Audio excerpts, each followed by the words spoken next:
Prions. Au nom puissant du Seigneur Jésus-Christ de Nazareth. Éternel Dieu des armées, encore une fois ce matin, nous sommes encore là pour la dévotion matinale. La nourriture spirituelle matinale. Seigneur, descends parmi nous ce matin.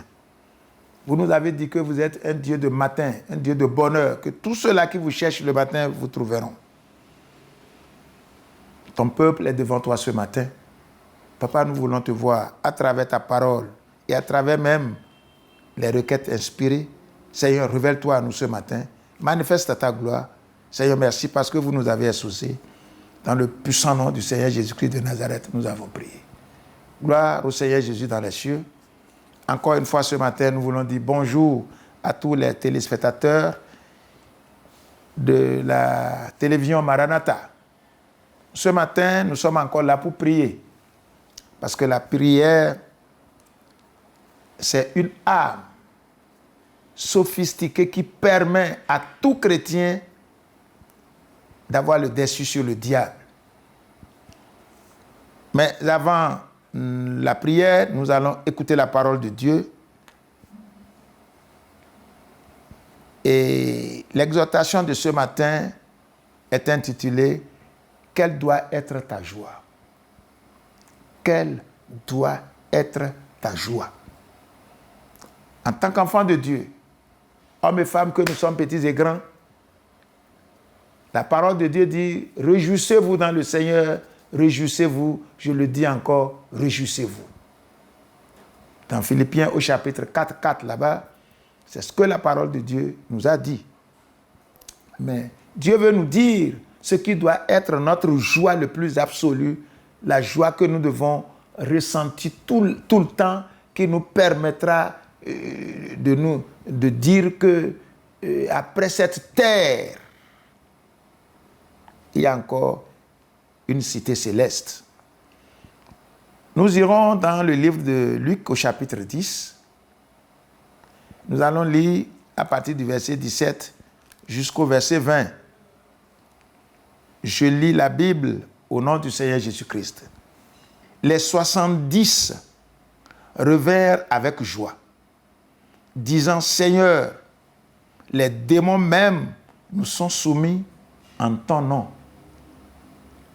Jésus leur dit, je voyais Satan tomber du ciel comme un éclair. Voici, je vous ai donné le pouvoir de marcher sur les serpents et les scorpions et sur toute puissance de l'ennemi. Et rien ne pourra vous nuire. Cependant, ne vous réjouissez pas de ce que les esprits vous sont soumis, mais réjouissez-vous de ce que vos noms sont inscrits dans les cieux.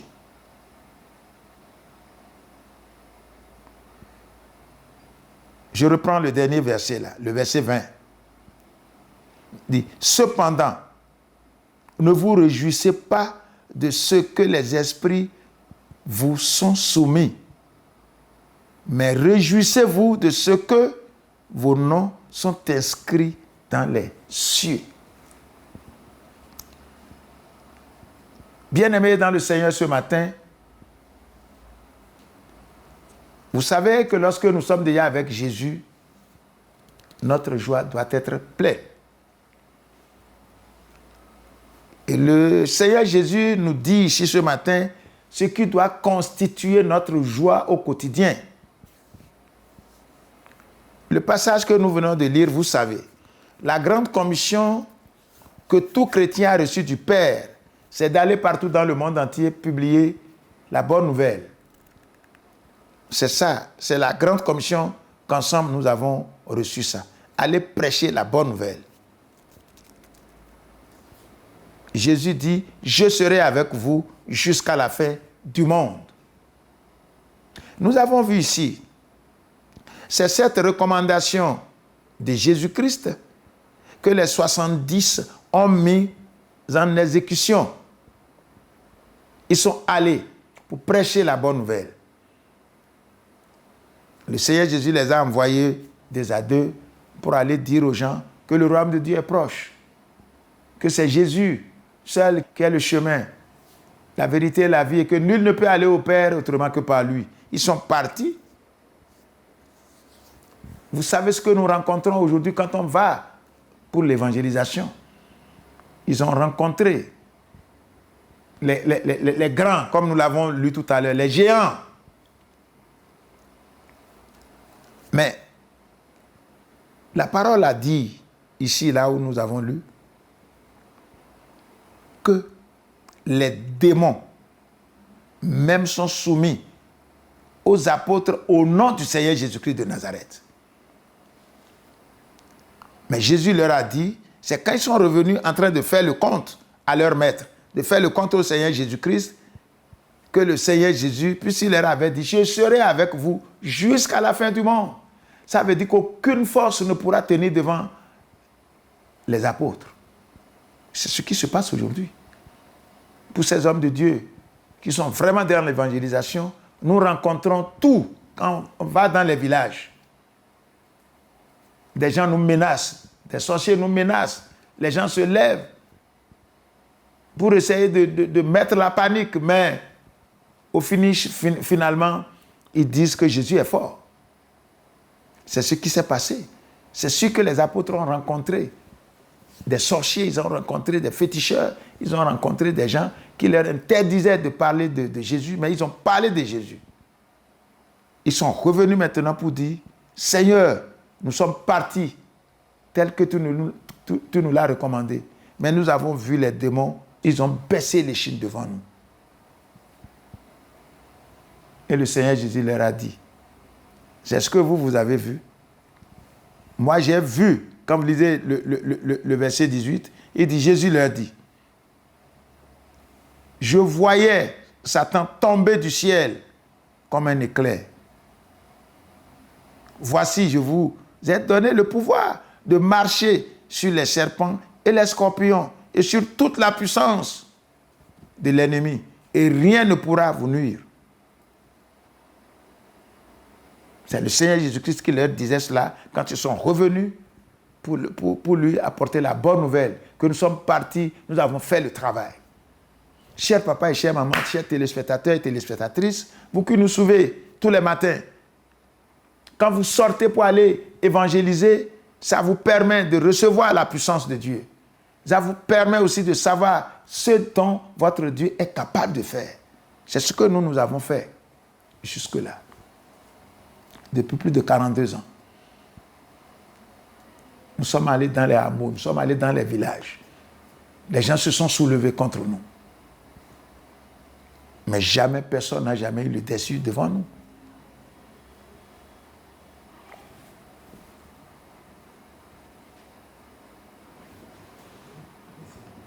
Personne n'a jamais eu le dessus devant nous. Parce que nous sommes avec Christ, et Christ est avec nous, et il a promis qu'il sera avec nous jusqu'à la fin du monde. Mais il leur a dit, le verset 20 là, il dit, cependant, ne vous réjouissez pas de ce que les esprits vous sont soumis, mais réjouissez-vous de ce que vos noms soient écrits dans les cieux. Il y a un chant qui dit, mon nom est écrit dans le livre de vie. Personne ne pourra l'effacer. Vous voyez, il est écrit pour l'éternité. Ce qui doit faire la joie d'un enfant de Dieu, d'un chrétien né de nouveau, c'est qu'il soit sûr que son nom est inscrit dans le livre de vie. Au dernier jour, quand il va quitter la terre, qu'il soit sûr qu'il doit être au royaume de Dieu. C'est très important. Tous les jours, les gens meurent. Les gens sont morts hier, sont morts encore aujourd'hui. Au milieu même de nous, les enfants de Dieu, la mort frappe tous les jours. Mais si la mort frappe quelqu'un aujourd'hui, c'est que son Christ, son Jésus est venu. Ce qui doit être la joie de chacun de nous, c'est qu'au quotidien, que nous soyons jeunes, que nous soyons vieux, nous soyons sûrs que lorsque la trompette sonnera, nous serons au royaume de Dieu. Le Seigneur Jésus leur a dit cela. Et c'est ça que nous sommes en train de vous dire ce matin, vous qui nous suivez. Ne soyez pas tout simplement des gens qui viennent prier, des gens, parce qu'on prie, nos problèmes s'en vont. Non, non, non, non, non. Ça ne doit pas s'arrêter là. Ça ne doit pas s'arrêter là. Ça ne doit pas du tout s'arrêter là. Jésus leur a dit de ne pas s'enorgueillir. Mais ce qui doit faire leur joie est que le nom de chacun d'eux soit écrit au ciel, dans le livre de vie. C'est très important. Et c'est cela que nous vous disons ce matin, chers papa et chère maman. Vous qui aimez la télévision Maranatha, qui suivez la dévotion matinale, vous devez réellement être avec le Seigneur Jésus. Confesser le Seigneur Jésus. Recevoir le baptême d'eau. Et avoir une église où là vous allez apprendre la parole de Dieu. Là où on vous parle la parole de Dieu non distillée. C'est très important. Le tout ne suffit pas aujourd'hui d'être dans une église pour dire que je vais à l'église et on est là et on se baigne encore dans le péché. Non. Non. Il dit cherchez premièrement le royaume et la justice de Dieu. C'est Matthieu 6, 33. Ça, c'est la parole de Dieu. Et tout le reste vous sera accordé. En cherchant, ceux qui cherchent le royaume de Dieu, ils fuient le péché. Ceux qui cherchent le royaume de Dieu, ceux qui veulent être avec le Seigneur Jésus au dernier jour, fuient le péché. Ils ne s'amusent même pas du tout avec le péché. Nous ne devons pas nous amuser avec le péché. Le Seigneur Jésus, il est là et il fait toutes choses bonnes en son temps. Si nous pouvons nous confier complètement à lui, que ça ne soit pas parce que nous voulons du gâteau, quand on prie là, le sorcier ne me fera plus rien. Si je prie, je vais vendre au marché. Si je prie, je vais voyager. Non, non, non, non, non. Non. La joie du chrétien né de nouveau, doit être que quand je quitterai la terre, je serai avec le Seigneur Jésus. C'est là notre joie.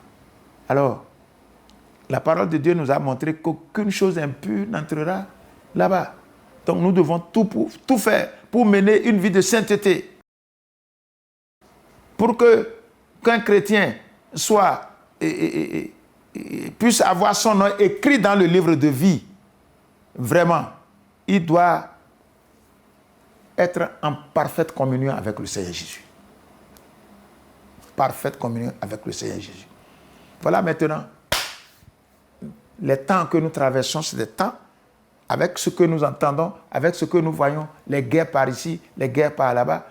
C'est le moment où chacun doit s'accrocher réellement avec le Seigneur Jésus. D'autres chrétiens sont déjà rétrogradés. Et vous les voyez, ils sont partout. C'est des chrétiens qui sont dans la nuit. Vous les voyez, des gens qui, quand vous leur parlez, disent non, nous connaissons Jésus. Quand Jésus sera là, nous serons avec lui.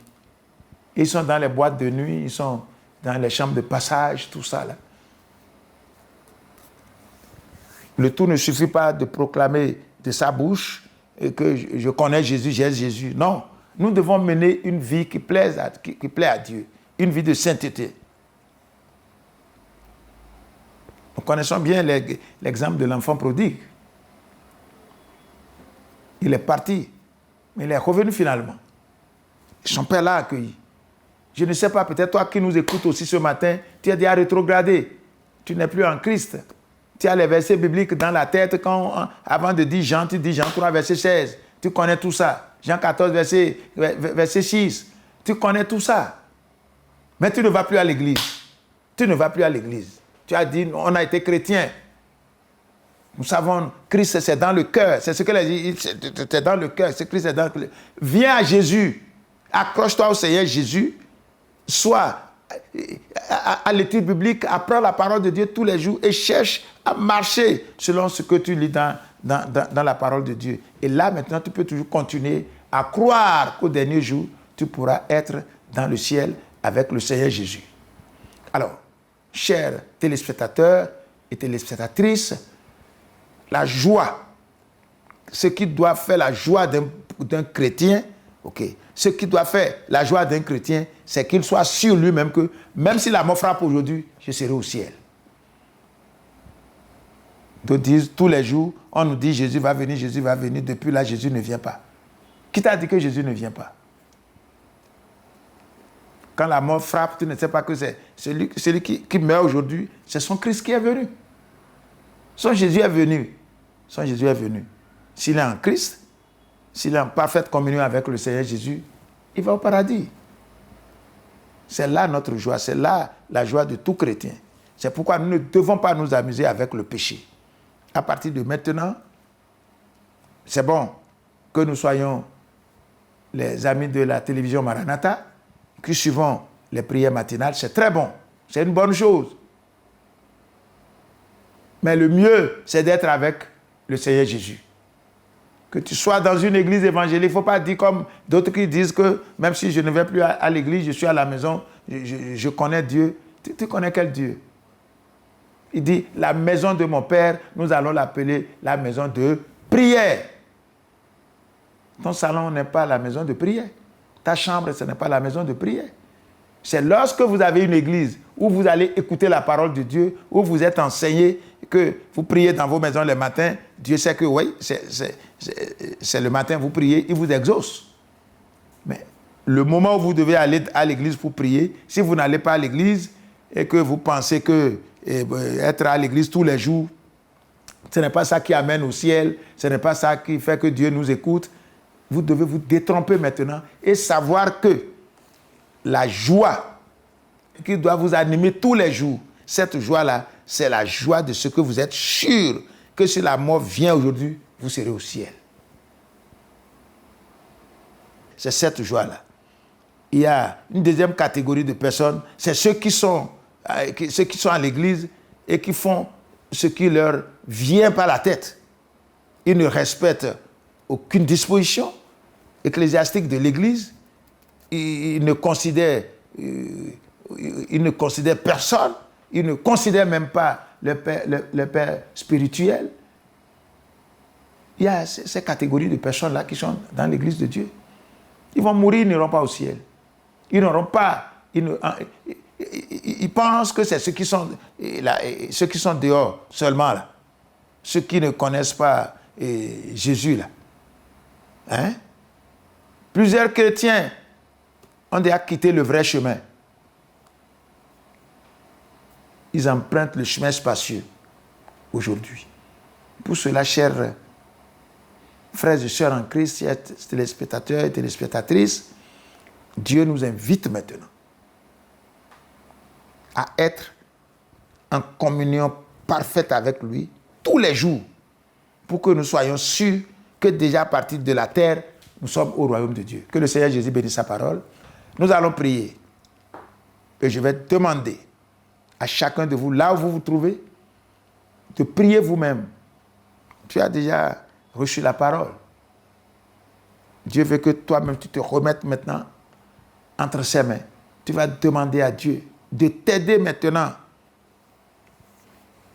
à le suivre, à être connecté avec lui. Pour que si c'est la trompette qui sonne, ou si c'est la mort qui te frappe, pour que tu puisses hériter le royaume de Dieu. Et ouvre ta bouche et parle à Dieu. Priez s'il vous plaît. Il faut parler à Dieu ce matin. Dieu veut t'entendre parler toi-même. Parle à Dieu. Demande à Dieu de t'ouvrir les yeux et de te donner cette force-là, cette capacité spirituelle de pouvoir être connecté avec lui tous les jours. Pour que si la trompette sonne, que toi-même tu puisses t'envoler avec les élus. Parle à Dieu ce matin. Prie. Parle à Dieu. Merci papa parce que tu nous as exaucés. Dans le puissant nom du Seigneur Jésus-Christ de Nazareth, nous avons prié. Tu vas dire à Dieu maintenant, doté de ta voix, de ton chemin, tout ce qui est encombrant, tout ce qui peut t'empêcher d'aller au dernier jour au royaume de Dieu. Priez dans le nom de Jésus. Seigneur Dieu Tout-Puissant, prie, parle à Dieu. Tout ce qui est encombrant, tout ce qui peut t'empêcher, demande à Dieu ce matin d'ôter ces trucs-là de ta vie. Parle à Dieu. Tu connais bien le problème de l'histoire de Zachée. Quand c'est son boubou qui a voulu l'empêcher, il a enlevé ce boubou-là. Et pour aller vers le Seigneur Jésus, parle. Tout ce qui peut m'empêcher d'aller au ciel, tout ce qui peut m'empêcher d'être accepté au royaume de Dieu au dernier jour, Seigneur, ôte-les de ma vie et donne-moi la puissance spirituelle pour que moi-même je puisse fuir le péché et que le péché me fuit. Oui, parle à Dieu. Merci. Merci, Papa. C'est dans le puissant nom du Seigneur Jésus-Christ de Nazareth, nous avons prié. Prions. Éternel Dieu des armées, ce matin, encore nous voulons te dire merci. Nous sommes fiers d'être avec toi, parce que tous les jours, tu nous dis ta volonté. Et merci, Papa, parce que tu nous as déjà enrôlés, tu nous as déjà donné le pouvoir et l'autorité de dire ton cœur à ton peuple. Merci pour la parole de ce matin. Je remets tous ceux qui ont écouté cette parole-là en tes mains. Ce que la parole vivante fait dans la vie de ceux qui l'écoutent, que cette parole le fasse dans la vie de ceux qui t'ont écouté ce matin. Tous ceux qui ont écouté, hommes et femmes, qui ont écouté cette parole, Papa, s'il y a quelque chose qui va les empêcher d'aller au ciel, d'hériter le royaume de Dieu ce matin, que le feu divin les brûle, les consume de leur vie dans le nom de Jésus. Rassemble-les et bénis-les, Papa. Tous ceux qui sont malades spirituellement, guéris-les ce matin. Ceux qui ne peuvent plus prier, ceux qui ne peuvent plus lire la Bible, Seigneur, nous les remettons en tes mains. Seigneur, guéris-les et donne-leur ta force. Que ton Esprit Saint continue de les habiter. Merci, Papa, parce que tu l'as fait. Dans le puissant nom du Seigneur Jésus-Christ de Nazareth, nous avons prié. Amen.